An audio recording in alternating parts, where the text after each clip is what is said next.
හදවත සුරකීමෙහි මහඟු භාවය. සහෝදර සහෝදරියනි,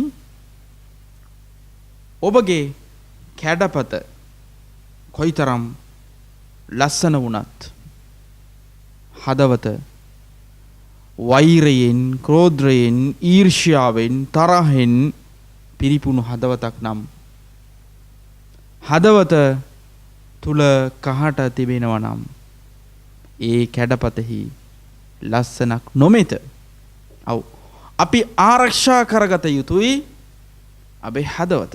නබි නායක මුහම්මද් සල්ලල්ලාහු අලයිහි වසල්ලම් තුමා පැවසූ පොතක් පිළිබඳව අබ්දුල්ලාහ් ඉබ්නු අම්ර් රදියල්ලාහු අන්හු තුමා වාර්තා කරනවා. එම වාර්තාව ඉබ්නු මාජා ග්‍රන්ථයේ සඳහන් වී තිබෙන්නේ මේ විදිහට. නබිතුමාගෙන් විමසනු ලබනවා, මිනිසුන් අතර හොඳම කට්ටිය, හොඳම පිරිස කවුරුන්ද නබිතුමනි? හොඳ ප්‍රශ්නයක්. ඒ නබි නායක මුහම්මද් සල්ලල්ලාහු අලයිහි වසල්ලම් තුමා පිළිතුරු දෙනවා, කුල්ලු මඛ්මූමිල් क़ල්බි සදූකුල් ලිසානි යනුයි. එනම් සියලුම මඛ්මූම් යන තත්වයේ තිබෙන හදවත් සහ සත්‍ය දෙදෙන දිව ඇති අය, ඔවුන් තමයි යහ ඇත්තන්, මිනිසුන් අතර යහපත්ම පිරිස කියලා. සහාබවරුන්ට, මිත්‍ර සහාබවරුන්ට පැහැදිලි ඇත්ත දෙදෙන දිව යනු කුමක්ද යනුවෙන්.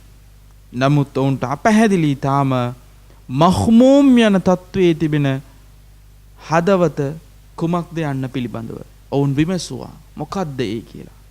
ඒකට නබිතුමා පැවසුවා, මඛ්මූම් යන තත්වයේ තිබෙන හදවත් යනු හුවන් තකියුන් නකී,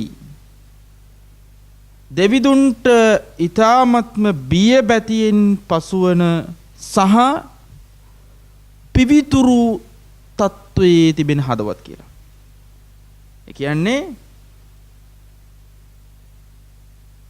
කිලුටු නොවි තිබෙන හදවත්.